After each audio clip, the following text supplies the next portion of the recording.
Welcome in, everybody, to a Tuesday night edition of 410 Sports Talk. I'm James Haskell, along with my co-host Glenn Martin, and of course DK, as always. Man in the show in the background. Geppetto is the puppet master, right? Isn't that Geppetto? Yep, that's DK's other alias outside of DK. But we are excited to talk about the Baltimore Ravens and really turn the page. I'm still burning, like there's a coal fire going on, like there's just coals, like hot coals inside of me right now, Glenn. So I'm still not over this one. But I'm excited to talk about it nonetheless. And, of course, we got an awesome guest that we won't spoil, but he's a frequent on the show to join us in doing so here in just a few minutes. But before we do, we got to keep the lights on, Glenn, and talk about our awesome sponsor, BetOnline. So let's see. What do they got going on, man? Yeah, well, BetOnline is the world's most trusted betting platform and your number one source for online betting. From the earliest odds to in-game live betting, BetOnline provides you with all the action and the ability to watch the games as they happen.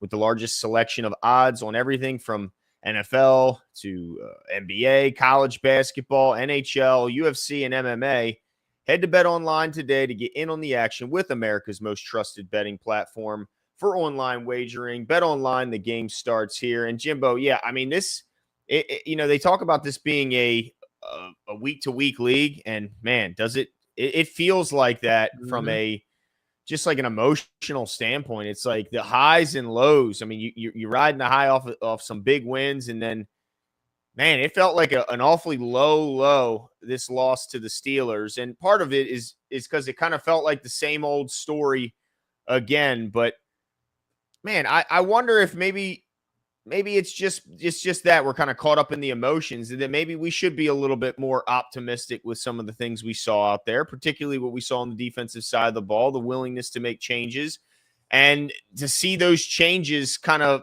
work out like on the back end of the defense. And so that's what I'm choosing to be excited, right? I'm choosing to be optimistic here, Jimbo, today, not like we were on Sunday after the loss. Well, I'm glad you can choose that, Glenn. I'm still struggling. I'm going to be completely honest with you. Look, if you guys know nothing else, I struggle with being anything but transparent, and for better or for worse, I'm still really struggling.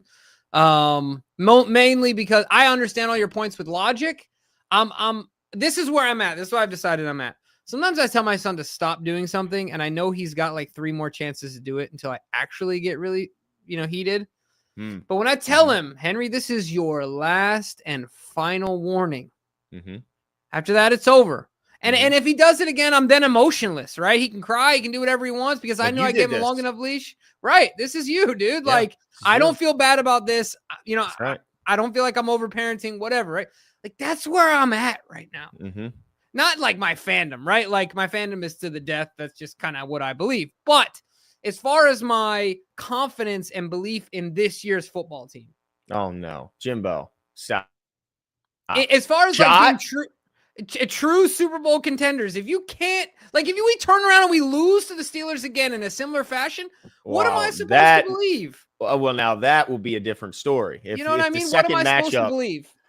Yeah, now that I'll be running real hot. If it looks the same in the second matchup. Ooh, yeah, that'd be hard to kind of turn positive here. Mr. Topfer says he has only one solace here, Jimbo. That's it. Is he eat a Baconator? I mean, look here, Jimbo. I get constant. We're getting them on Twitter. We're getting them in the comments. I love the Baconator. I saw a picture of just a Wendy's menu. I mean, I love to see it, Jimbo. And my man Ole, look, he put on a show this past Sunday. But look, I don't want to wait any longer. I'm excited to talk to our guest here and kind of pick his brain a little bit. It's great that he's a coach because a lot of these questions are based around coaching, right, Jimbo? Yeah, 100%. Before we bring Coach in, though, actually, let's bring Coach in. What the heck? Coach Evans from Sip to Tally. How you doing, man? Great to see you tonight. The reason in the room. How are you? I'm good. How about yourself? I'm doing okay. I don't know if Jimmy's doing quite all right. He had a meltdown this past Sunday. I did. And it doesn't seem like it wore off. I was watching. I was like, ooh, he's struggling over there today. Yeah, my man's emotions. I mean, look, we're all emotionally tied to this team, but Jimmy, I mean, he's right. I'm glad he's not a drinker. Yeah, it would be really bad. But look, I really quickly about the Oweh thing before we get into serious questions. I just want all the same energy when at the end of the day he leaves Glenn at the altar with 9.5. Oh, you saw it when he wasn't performing. I'll talk about telling me to stretch and get my running sneakers. So the energy I want all the action on Twitter. I want to see suggestions for running shoes, running techniques, all of it. I want, pick images of the Vaseline for the chafing, all of it. The Forrest Gump one, where he's just trucking along. Anyway, all that being said, Coach, thank you so much for your time. We will not waste any more of it. This is where I got to start, Coach. I got to start with the penalties because I got in a feud with the people. I know it's a saying. I've heard it a million times. Penalties is a coaching issue. I understand that, once again, with logic. But you can't tell me that John is not emphasizing, guys, we need to cut down on the penalties. We lead the league in penalties and penalty yards. I mean, it's just outrageous. And I think it's fair to say, even for people that aren't big fans of John Harbaugh, it's relatively uncharacteristic of his football teams. I think there are two different kinds of penalties. There are effort penalties, and normally, on our level, when I was coaching, effort penalties, you kind of, I ain't gonna say you turn a blind eye to them, but you don't harp on them as much. It's that the pre-snap and those mental penalties that you lose your mind for. And we got a mixture of both. If you holding a guy that's kind of whooping you, sometimes that happens. Or if you grab a face mask making a tackle, stuff happens during the play that you can't really control. But the illegal procedures, the ineligible downfield, and stuff that's mental situations, coaches lose their mind about that, and then coaches lose their jobs over it too. Mm-hmm. Yeah, but Coach, here's where does the blame fall? Well, it's tough. It's because it's an old saying: either you coaching it or you allowing it to happen. But I in this case, I don't think he's coaching it. I just don't think he's overemphasizing that there's, I hate to say punishment with grown men, but it's like there's no repercussions for him doing it. Right. Or their football IQ is extremely low. I mean, what is an example of a potential repercussion? Because I see the penalties that drive me. Maybe. Yeah, I don't know. That's like you said, these are grown men. I mean, that might be hard to sell to a bunch of grown men to start taking money out of their pockets. But the thing that makes me cry, I've heard, like Jimmy said, we've heard it a million times. It's an undisciplined team, and it's the coach starts at the coach, and certainly. But he said this is our biggest problem on offense. And so when I see Zay Flowers, a wide receiver, getting called for a false start, and then there was another one, I can't remember off the top of my head. There was a second wide receiver who got called for a false start. All you're doing is watching a ball move or not move. That's it. You're not hearing anything. You're on the road. You ain't hearing shit. So I find it, I get the premise. And like you said, there's different types of penalties, and some would agitate a coach more than others. But how can we lay it at the feet of John Harbaugh when Flowers didn't just wait till the damn ball moved before he started his route? And unfortunately, shit goes up. So when you're the head guy, any little thing falls on you. If all the balls don't make it to the field for practice, head coach. That's just the nature of the beast. And if you get the same problem, and the thing is, it's not that like one false start from Zay, or it's the same things over and over. That's the problem. It's the same stuff over and over that's recurring. It's not that, Zay got a false start here or Nelly got a false start. It's the fact that we constantly getting the same stuff over and over and over again. That I think people are saying that's coaching, because the same stuff is happening. Nothing's changing. And it's like the definition of insanity. That's why I think it goes to the coach, because the same things happen over and over and over again. Nothing's changing.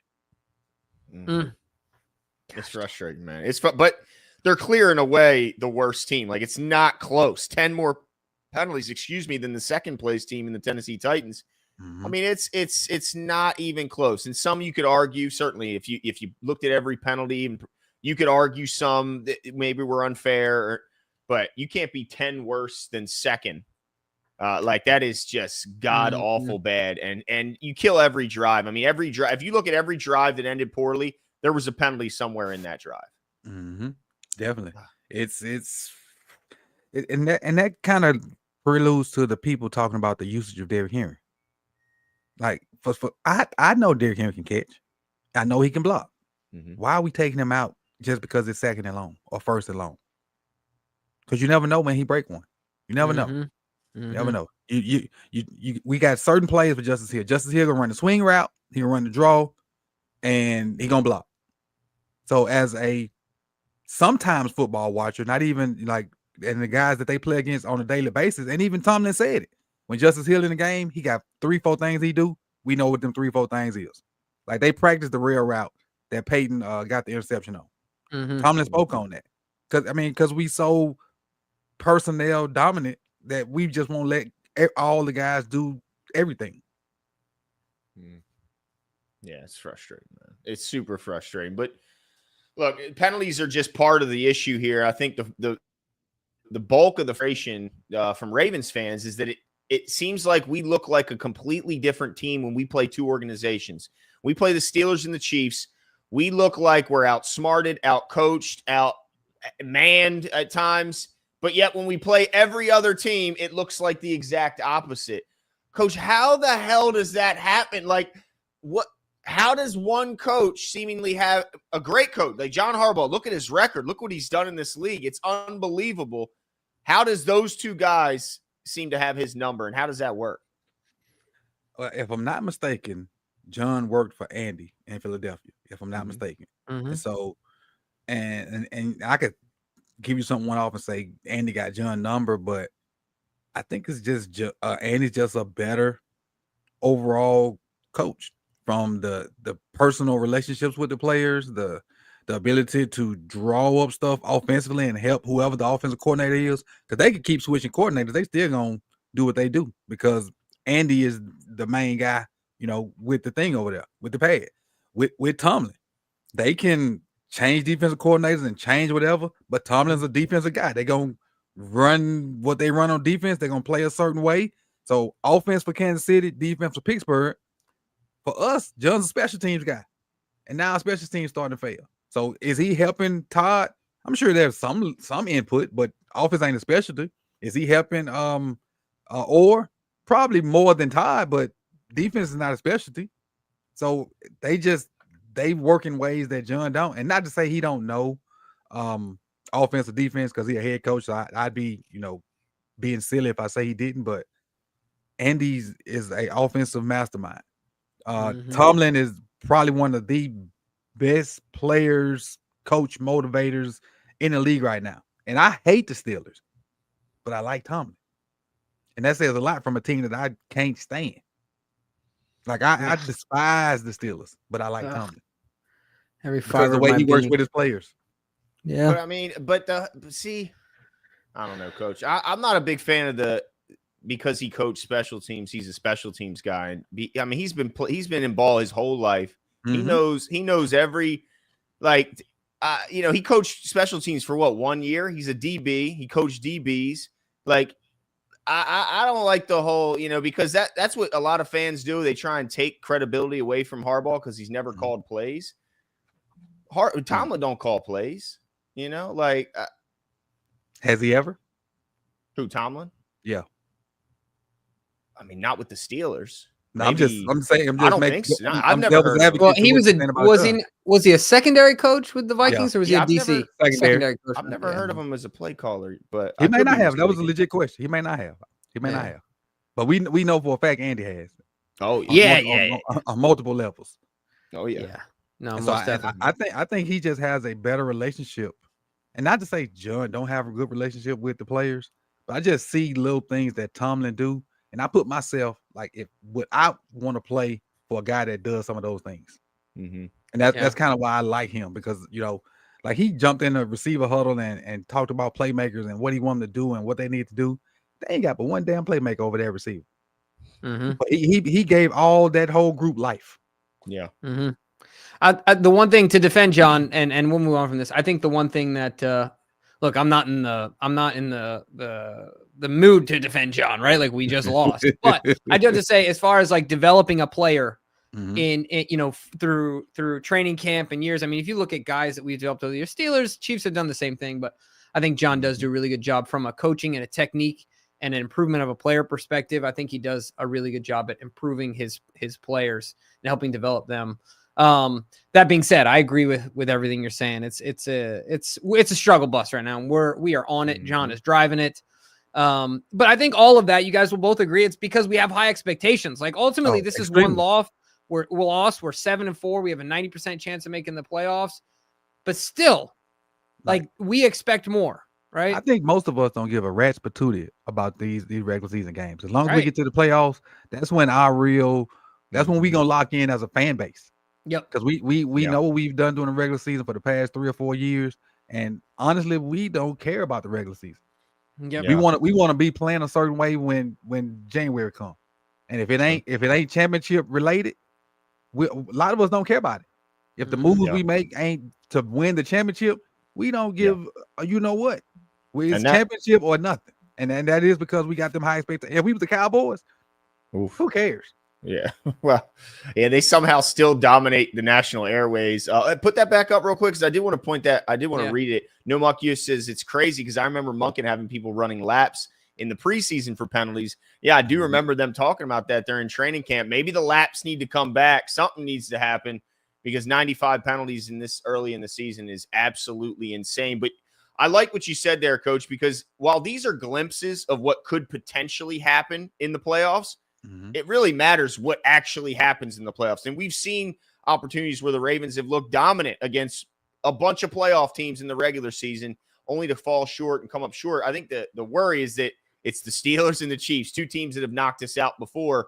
But I do want to transition to the defense here. I'm going to read Masi's comment real quick, but I'm excited about what I saw on defense. Masi says, Monken taking heat across media, like of Coward referencing AFC Championship game. How Steelers game looked like that. The Ravens team, Super Bowl quality. Tomlin respects Lamar coaching, letting the Ravens down. Yeah, I mean, that just shows you it's such a week-to-week league because 1 week, the Ravens are a historic offense, the 4th best all-time in history, and Monken is getting they're already talking about Monken in head coach circles already. And then 1 week later, it's crazy how 1 week can certainly change narratives. But Coach, I'm particularly going to ask you about the back end of that defense because we saw Marcus Williams get a healthy scratch. Eddie Jackson didn't even get on the damn plane. He's sitting back in Baltimore. And we saw that finally Darius Washington get his first true test and get a full game starting at safety. And we saw glimpses of him and Kyle Hamilton both in the back end. And some people were worried, you take Kyle Hamilton out away from the line of scrimmage. Can he still be effective? After game 1, I think he showed he can be. What were your thoughts on the change from our Darius and in the place of Marcus Williams and Eddie Jackson? And do you think that this is at least a fix in the regards of it won't be just a mess back there anymore? I don't like the fact that Kyle's back there either, but you also got to get your best 11 out there. And if moving him back there and taking those other 2 guys off is what has to be done, you got to figure it out. Because, I mean, you think about it. The next most athletic guy that can kind of play in that area where Kyle was is Marlon. And Marlon did a darn good job, of playing that slot corner. And when they would go into heavier sets, he'll slide in and be like that weak side linebacker.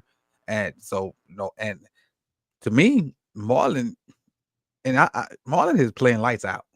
And the fact that he can kind of take that role on and be that slot corner and let Kyle go back and be more deep safety, that's just an attribute to Marlon because I ain't gonna lie, for last year I thought Marlon was kind of done.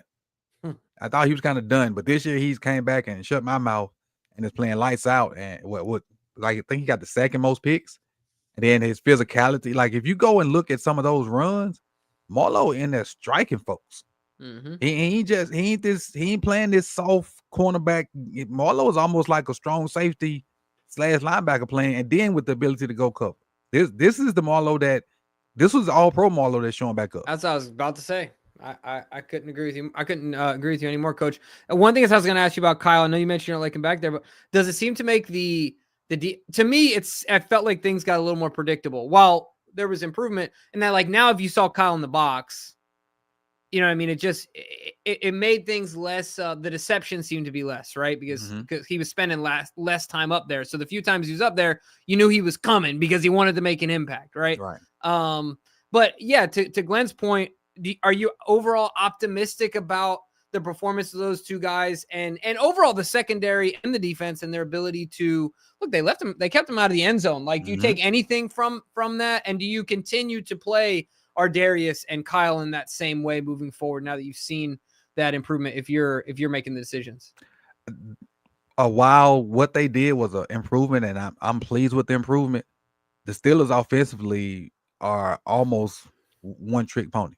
Yeah. They're going to run it, and I don't care if they get 1 yard, 2 yard, 3, you're going to keep running it until they catch you in one high. Then they're going to throw a prayer to George Pickens, who answers a lot of prayers. Like they won that game Sunday, and I think, if I'm not mistaken, I saw a tweet or something where Russ had like a under 50 QBR, like almost in the teens or something, and our zone was giving Russ problems.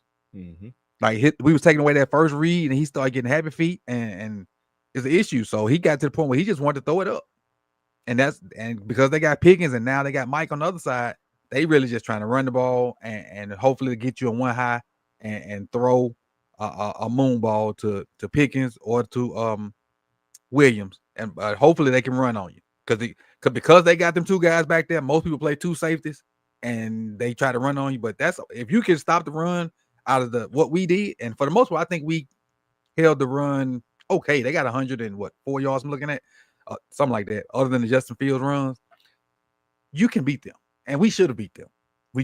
Our offense. I knew our offense was gonna have a bad day at some point. They just happened to have it versus them, and but I'm happy with the secondary. They can get better. I don't know how this new signing helps. I hadn't paid attention to what he's done in the past or this year or anything, but at least we trying to get the best guy. We doing something. We ain't just saying we like our guys and leaving them out there to keep getting bombed on. So I'm pleased with the secondary, and hopefully it'll get better. And I think it'll get a lot better after the bye week when they have a chance to sit down and assess everything and be like, what can this guy do good as far as the new guys? What can this other new guy do good? Let's find a way to put them in situations that makes them successful. Yeah, because we saw that before we get to this super chat, we saw that with Tre'Davious White, right? Like in the end zone, him making an impact in a way that we've been begging Brandon Stevens to, right? Because so my thought, and Glenn, tell me if I'm reading your mind here. I feel like I know you pretty well. I think that Glenn's mindset right now is that the defense has showed dramatic improvement in that game, albeit against a one-trick pony offense. And it's more than likely that our offense will not continue to play in such a putrid manner, right? So if we can find a way to pair those things together, and then hope that the greatest of all time, I'm using air quotes right now because he's not playing like it, but Justin Tucker can come along, look out, right? Like this is what we've been waiting for. I know at least that's what a lot of people are thinking. I don't know if Glenn, you're kind of feeling the same way as far as like being optimistic about moving forward. Coach, is that how you're looking at this thing now that we're trying to move on from it? Like, okay, we're taking the defense away from it. The offense is gonna inevitably play better, right? And we'll hope JT, and of course we'll get into that, but we'll hope JT improves. Yeah, that's how I'm looking at it. I think, like I said, I think this was a one-off offensively. All right. And I think the offense will get back going this week, and the defense just needs to be consistent. For the most part, what we played 11 games. For the most part, the offense has showed up. And I'm probably wrong, but at least 9 of them 11 games. Yeah. This is the first or second game that the defense showed up. Yeah. So when we get both of them on the same page, I think we'll be good. And our offense is so potent that ain't too many defenses out there that's gonna slow us down. Ain't too many. And the thing with Sunday is normally we predict on offense, we got predicted to this, and it wasn't even all the Steelers. It was partly us our own undoing with the penalties on early downs. We just, for some reason, as explosive as we are, we don't do well behind the sticks for some reason. Yeah. And well, I don't think any team does well behind the sticks, and I think if you actually probably looked at the numbers, I bet we perform probably better than most. It's such a hard position to put yourself in that you're ultimately going to fail at some point. But back to on the defensive side, Brandon Stevens is again, become a lightning rod. It's amazing. Last year, the shocker on defense, right? Like the guy who played well above expectation, balled out, and was set to just really clean up from a financial standpoint this upcoming year. And then I mean, I don't know what has happened this year. He currently ranks third in receptions allowed among all corners in the league with 47. He's second in yards allowed with 633. He can't tackle anymore, coach. Like, at least before he was so sticky. Yeah, he might give up the catch, but he's putting that guy's ass in the dirt right where he gets, right where he catches it. Now he can't seemingly tackle. We're starting to see Trey White take his snaps. We didn't announce it at the top of the show, but the Ravens signed Desmond King, former All-Pro, albeit quite some years ago, but former All-Pro nonetheless. Do you think that this is are they moving towards trying to bench Brandon Stevens as well, like they did with Marcus Williams? They might be moving in that direction. I don't think Trey is ready to be a full-time starter yet because of his history and not his history, his injury. Yeah. I'm gonna put Trey in a category. I said it last night on our show that I think Trey is a red zone corner, if that makes sense. So crazy because he don't of his he don't have the speed like he used to, and you play him in the red zone, he don't have to worry about too much stuff like the deep balls. So you get him from the 25 in, and you play zone, play man, do whatever. And I think that Trey's your guy. But from the 2020, you kind of got to go with B. Steve until Trey gets his make sure he's fully healthy, make sure he gets the system down and whatnot. And then I don't know where King gonna fit yet, because for some strange reason we get guys in and we hold them for 3 weeks before we play them. But I just think Trey has to have a certain role until he gets the calls down, until he learns the other guys. But you just put him in the red zone and let him work, because he can do that. Yeah, no, that's absolutely true. And maybe, I mean, correct me if I'm wrong, but maybe if there's a scenario where we're playing a team where their wide receivers aren't particularly fast and you feel okay with him being able to keep up, you're able to widen his range a little bit. But do you think that either of these signings with Brandon, we're talking about strategically playing Brandon Stevens less. Do Coach and Glenn, I'd like to know, are you guys in favor of keeping Marlowe where he is at all costs, or is there a possibility? But is there a possibility of saying, all right, so does King come in? I mean, I haven't watched him a ton. Was he former Charger? Yeah. Desmond, yeah. Did he big play punt much return against us? Yeah. Did he play much in the slot? Like, is there a possibility we put Marlon on the outside and then you know what I mean? And in that way, we get Brandon off the field, right? Like, we put Marlon on the outside, you put Wiggins on the other side, and then you put King in the slot, and you obviously use Tre'Davious strategically. Or do you guys prefer that Marlon stays where he's at? We figure out the outside with another solution. Well, Coach, I would say we need that physicality now. They're putting Kyle Hamilton back in the back. He's the only one that can even come close to what Kyle Hamilton provides up close to the line of scrimmage. So if you had a safety, like, I mean, look, I've been wanting to see what Bo Braid's got, and I'm not going to get my way. And now who knows what happened to Sanusi Kane on the injury. Certainly hope he's okay, but it looks like that could be serious. They talking MRIs, but if Kyle Hamilton has to be back there, even on an occasional basis, splitting time with Ardarius, then I think you got to leave Marlon in the slot. Yeah, I agree with you 100%. Marlon is playing some great ball, and you can what he's doing, with run fits and all that stuff too. I don't think you can kind of take him out of that spot, because Marlon is playing some really good football right now. You can get a corner to kind of go out there and cover and do well. We say go out there and cover and do some of the things, but it's easier to go do that than what Marlon's doing. That's fair. Because Marlon's playing a little bit of everything. He's playing slot corner, sliding in, playing a little weak linebacker, blitzing sometimes. He's doing a lot. He's doing a lot. Yeah, fair. Hey, I like TK, throw some of them super chats up there. We got yeah. Sorry, Brown, P Brownie, P Brown the third. All right. See, she's a whiz. Coach, John's biggest problem is his stubbornness. Players in doghouse wants to make his moves, not best moves. They wait until week 11 to make changes. Thoughts? The secondary tells you that. Because they ain't just start playing bad. How much? Tell you that. Let me ask you this, Coach. I don't know how much you'd be able to answer this, but like, how much do you think the contract situation, the fact that Marcus Williams is one of the highest paid and biggest cap hits on our team, impacts how quickly they're willing to bench a guy with that type of cap hit? Lot.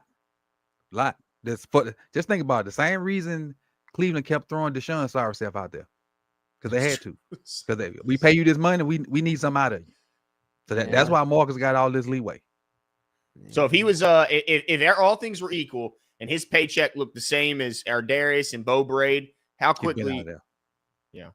Week 5, maybe. Yeah.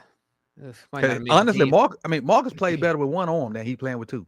So weird, One right? of the mysteries, right? Like, what do you make of that, Coach? Anything? Like, The cliff, the falling off. but I mean, I don't think is he it forgot how to play physical? football. He just, you get older, you get worse. Some people, and I don't know if it's what the switching coordinators or what. It's just crazy how he almost forgot how to play. Because I defended him early in the year. I did. I was defending him, saying, he's the last level of defense. Sometimes he take gambles and take wrong angles, and I was defending him. But at some point, he'd be like, "Nah, this dude he sucks right now." Mm-hmm. Jeez Whiz. Oh, okay. Let's see. Registered nurse Mark says, Jimmy, I'm with you. I'm having a hard time coping as well. Yeah, this one's been a real struggle for me. Usually I can turn the corner, but when I start thinking of the Ravens, it doesn't take too long for me to get pretty upset. Tell you what, Jimmy. Let me almost shameless plug coming. I just put a video out on how we can still get the number 2 seed. All right. That might cure you up when you get a chance. All right, I'll do that. So number 1 seed is out the window. Oh, gone. Gone. Gone. See ya. Mousy says Ravens offense looks better with Jay Hill. Why is he so underused? Fourth quarter looked better with him on. Well, no, hold on. I mean, Mousy. I think you're conflating the issue here. Is what you're doing. I love Justice Hill. I think he's a good football player, but I'll take more of Derrick Henry if you're giving me a choice. And Coach, the head scratcher is on the 2-point conversion. Mm-hmm. I don't. It's a 2-yard play, and you take Derrick Henry off the field, and not even even if you don't plan on giving him the ball, just because they had a 2-point conversion successfully performed against Cincinnati, where he drew the attention of the linebackers by simply faking it, and Lamar walked in on the left side. What is the logic? And I hope that a reporter who has a mic can ask Coach Monken this on Wednesday. What would be the logic of taking him off the field on a 2-point conversion? Man, I would have ran some variation of that play that they got Cincinnati. Derrick Henry would have had to be on the field, because even with the 2 guys that went on a fake, 2 people went with them, and everybody else was locked on Lamar. So they didn't really draw nobody's extra attention other than the guys that say, "Hey, these are your 2 guys." The other 9 people went to 8. And so you got to have, at that time, he was the league leader in rushing, and you need 2 yards because he can catch good enough to throw it to him. He can block good enough if he need to. I seen him chip somebody during that decleat on Sunday. I just don't understand why. Like, he got to stay in the game. Yeah, he got to. Because just like you said, it's just another thing for the defense to think about. So whether you're truly going to hand it to him, whether you're going to make him a distraction, right? You cause the defense to hesitate, to pause, to consider the outcome. If 22 gets the ball, this is a problem. And if 8 keeps the ball, equally a problem. But now 22's on the sideline holding his helmet. They did it. The Ravens did them a favor. And you know what I hated most, Glenn and Coach? I hated the most. Did either you hear John's explanation for why we called that play? We have 2-point conversions. We went out there, ran the first one. They called the timeout. We went down to the next one on our list. So you're telling me his answer that they win, and maybe expound on this later, but this is what I heard. So you're telling me what this comes down to? It's a list. It's a list, John, that you went, oh, well, we were going to run this one, and then they called timeout. So we'll just go to the next one. What? Glenn, there is a list for everything. When you make your play call sheet out, you have situations on the sheet, and you have a list of plays.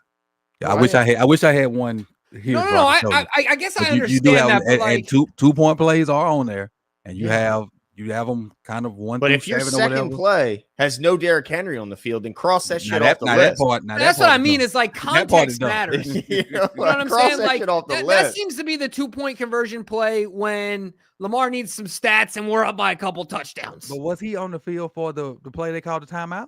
Not the first one either. So his answer is null and void. Yeah. And he said, "Oh well, he's a good player, but he can't be on the field for every play." That's what he said. Oh, shit. Why not? I was like, "What? He can't be on the field for every." That's your answer, coach. This is the 2-point conversion with the game on the line. This isn't any other play. This is the play.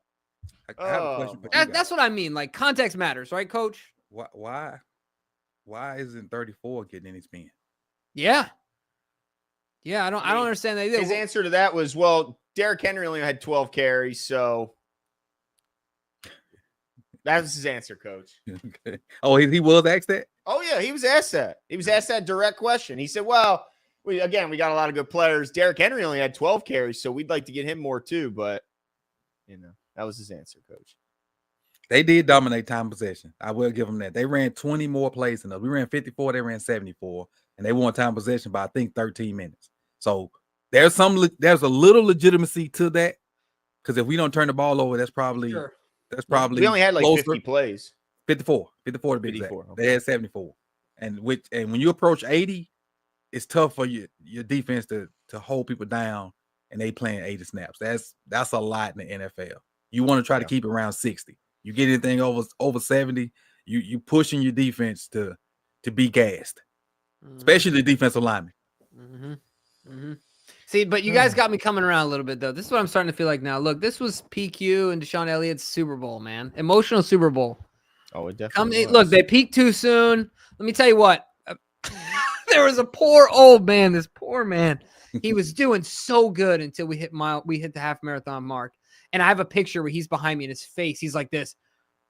He's just in so much pain. I ran past him and said, "You got it, man." And he's like, "This is as far as my training took me." As far as it took me. And look, that's what it's gonna. I'm hopeful when they come down into the bank. As far as their training took them. You know what I mean? Like, I'm hoping there's another gear. They only got a 5-speed, and we just kick it into 6th gear, and they're like, "Oh, okay, this is a different football." Give you a 3-game stretch for those guys: Ravens, Eagles, Lions, maybe, or Chiefs. That's a 3-game stretch for the Steelers. Oh, right. Yeah. Especially the way the Eagles are playing. Whew. Right. Yeah. And if the Lions are that team, whew, I don't want to nobody wants to play the Lions the way they're playing right now. They are unbelievable. P. Brown III says it has not been said, but do you believe the players don't trust Orr's decisions, his calls, the changes he's asking them to do?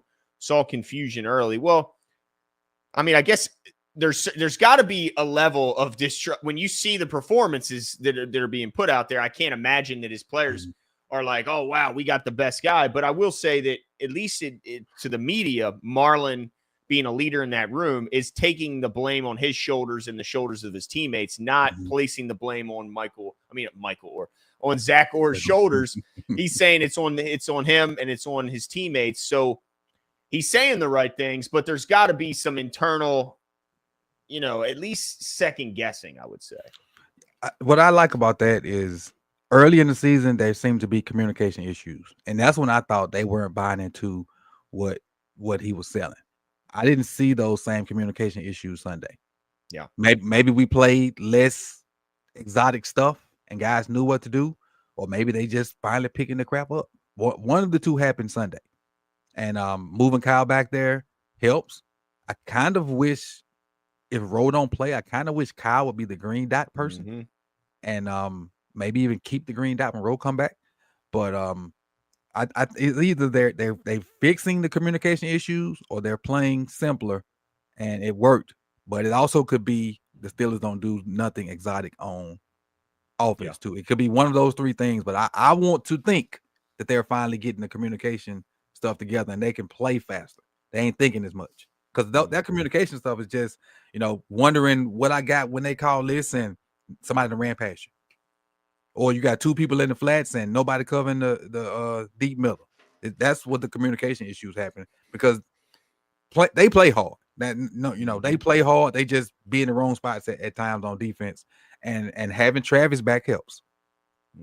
Having Travis, and I hope he's not hurt from this past Sunday, but having him back hurts because when him and Matabike is in the game, we can stop the run and we get pass rush up the middle. When they're out, all of us can get yards on the Ravens up the middle. We can just fall forward for 3 or 4 yards. But when Travis and Madubuike in there, it's tough. It's tough. It's tough on the defense. And then when you drop back the pass, if you double Madubuike, Travis takes the guard. Now he don't beat him real quick and go get the sack, but he'll take the guard and push him in the quarterback's lap. And then when you double Travis, Madubuike, 3 sacks. So you got to, when they're in there together, you got to kind of pick your poison. And if Sunday was any indication of what Owe can do, now we may look like something on defense. Hey, Baconator check, Coach. Baconator check. How you feeling? How you feeling, Coach? Hey, they look good for you, my dog. Yes. It ain't looking good for you. It ain't looking good for you. The thing is, because he can get missing for another 3 weeks and pop up with another 3-sack game. Yeah, no, it's true. But the problem is he's gonna be missing for another 5. You know what I mean? Oh man, hey, who would have thought Russell Wilson is all I need, and they got one more game. I know we got another game against Russ. Yeah, and the thing is, the guy he was going against leads the league in sacks given up. He had 7. He had 7 before that game. He gave up 2 to Owe. So now he's still a league leader at 9, and that's I think his name is Broderick Jones, number 77. He's the league leader in sacks given up. So he's pushing 10. You hear that, Adafe? We'll see what happens. So, Coach, look, we appreciate you coming on. We appreciate your time as always. We'll let you continue enjoying your Tuesday night.